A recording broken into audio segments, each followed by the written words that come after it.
Hello guys and girls, welcome to my 19th YouTube video. I'm going to do some film analysis. It's going to be very loose and relaxed, and I may jump back and forth, but we'll see how it goes. So, film analysis, I'm going to be looking at The Social Network, which was directed by the great David Fincher. So, I did an EPQ on David Fincher at York College years ago, which was fun, looking at his filmography, and it was really interesting. I also have a Pure Cinema piece, which is, I'll explain what Pure Cinema is later, you may already know. I'll put the link for that in the description, so you guys and girls can take a look. And I think The Social Network really, it was kind of the blueprint for films that came after it. So let's crack on. The synopsis, first of all, I'll give you a brief synopsis of the movie, if you don't know already. It's about the creation of Facebook by Mark Zuckerberg. There were lawsuits involved. The Winklevoss twins accused Zuckerberg of stealing the idea. And there are going to be spoilers for The Social Network and also Fight Club, so if you haven't seen either of them, I'll leave it up to you. Okay, so I'm going to start with some scene analysis. So, opening scene, Ball and Biscuit by the White Stripes. Amazing. I love that song. It's really cool. There's rapid dialogue in the scene and frenetic editing as well, and quite Hitchcockian, the shots, which give it a very punk rock feel. When I say Hitchcockian, I just mean the attention to detail. I don't know if Hitchcock did a lot of takes. I'd be interested to find out. Maybe quite a few directors do a lot of takes, I guess. Like Kubrick did a lot of takes, obviously. We know Fincher does. It's been documented well and all that sort of thing. So there's teen spirit, punk rock, teen spirit feel to the movie. I think elevates it and is evident in the opening scene. So Zuckerberg is preoccupied with work. That is, relevant throughout as well, prevalent and relevant throughout. Hand Covers Bruise, great tune. The whole score by Trent Reznor and Atticus Ross is their first film score, and it's awesome. Tremendous. So there you go. Fincher's frames. I think David Fincher's frames are like paintings because so much effort goes in, and I think they're really cool. So that is the opening scene. Let's jump to another scene I want to look at, the nightclub scene, where Timberlake is talking to Jesse Eisenberg, and he's dazzling him with smoke and mirrors, and he's being very cool, and he's trying to convince him to do things his way. And I love the line. Timberlake says, "They're scared of me, pal, and they're going to be scared of you." I think that line is excellent, and I think that line is really cool. So there you go. Timberlake also says in that scene to Eisenberg, "Do you live and breathe Facebook?"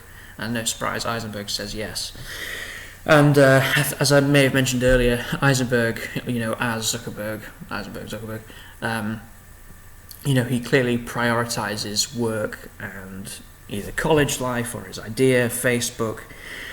But he's also interested in his ex-girlfriend throughout the movie as well, which I think is interesting. So there's the human side of him and the more work-related side, which I think is an interesting dichotomy.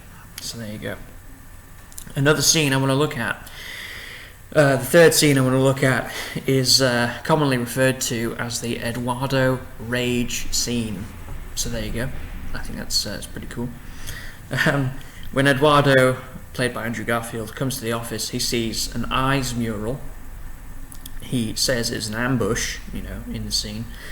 And I think this references the fact that his eyes deceive him.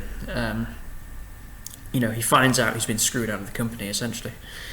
So he goes and he smashes Eisenberg's laptop, which is a key moment of rage. Timberlake says that Eisenberg is wired in, and I think wired in is kind of like a reference to the fact that he's so focused on one thing, Facebook throughout, and it's a pretty interesting thing. There's also the line "F you flip-flops," which I think is brilliant screenwriting by Sorkin, tremendous. There's a reprise of Hand Covers Bruise, the first song used by Trent and Atticus in the movie, and things have come full circle, I believe.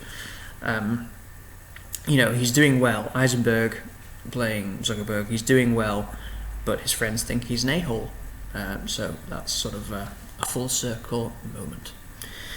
So that's the scene analysis. So now I'm going to look at other details of the movie. I mean, I love the film. I wouldn't be doing this if I didn't love the film. I made that clear at the beginning. I think it's an epic movie. It's a great film. But other details I want to look at now. There is a pure cinema moment, the boat race. Now, I said pure cinema. I was going to explain it if you don't know what it is already. It's a French term originally. It involves film, music, cutting, and movement. So that's essentially what pure cinema is. I make pure cinema pieces as well. You guys can check them out on my channel. So yeah, the boat race is a pure cinema scene. And in the Hall of the Mountain King is the song used in the scene. It's very well done. Tyler Winklevoss, I also want to touch on that character, played by Armie Hammer and Josh Pence. So Josh Pence was he played one of the twins, and then Armie Hammer's face was swapped on Josh Pence's body. So this sort of relates to, you got Tyler Winklevoss. This reminds me of Tyler Durden from Fight Club, in that Tyler and the narrator were the same person. I did say spoiler alert at the beginning, so just saying. Cool, so those are other details I wanted to look at. So the ending we'll go to now. At the end of the film, it's sort of saying Zuckerberg, he might be great, he also may be an a-hole, maybe he's a bit of both. It's up for the audience to decide. How will he be remembered? Well, I guess we'll see, but it's up to the individual to make up their own mind. As far as the film's concerned, I think it's great, tremendous. So I want to say thanks for watching. That's my first film analysis video. I enjoyed doing that one as well. So feel free to like, share, subscribe, tell me in the comments what you think of the movie. That would be great. The music for the intro of this video is a track of mine called Exhibit A. You can find it on SoundCloud on my playlist ID, and also it's on TJ's ID as well, which is a compilation of my own music. I'm on SoundCloud. You can follow me and listen to my tunes and share them, and feel free to like them and that sort of thing. As far as YouTube, there's pure cinema, there's comedy, there's bits and pieces. You can look at those and enjoy them. Feel free. And if you want to subscribe and all that, that would be epic. Okay, so thank you guys for watching my film analysis video, my first film analysis video. It was good fun. So I'll say stay tuned for more videos and take it easy. Thank you for watching, guys.